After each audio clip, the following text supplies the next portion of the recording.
இந்த வண்டி பாத்தீங்களா? ஒரு வண்டி ஹைவேல போறது வீடியோ போடுறது ஒன்றும் ஃபர்ஸ்ட் டைம் இல்லைங்க. ஆனா இந்த பைக் பாட்டு எதிர இந்த சூப்பரா இருக்கு இந்த வண்டி. இது எது இந்த வண்டி அப்படின்னு நினைக்கும் போது டிவிஎஸ் ரானின். எப்படி செமையா இருக்குங்க வண்டி. நம்ம என்னமோ ட்ரைம்ஃப் அது என்னமோ நிறைய பிராண்ட் பத்தி ஃபிட் அண்ட் ஃபினிஷ் பேசுறோம். இந்த வண்டியை பார்த்து இது ஒரு இம்போர்ட்டட் பைக்குன்னு நினைச்சேன். பக்கத்துல போகும்போது அதனோட எக்ஸாஸ்ட் சவுண்டும் சூப்பரா இருந்தது, நல்ல த்ரோட்டியா இருந்தது.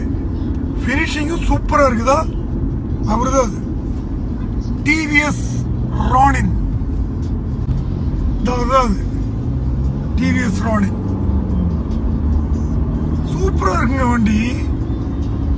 நல்லா இருக்கு, நல்ல ஒரு டூரிங் பைக்கு. லுக்கும் சூப்பரா இருக்கு வண்டிக்கு. ரொம்ப பிடிச்சது எனக்கு.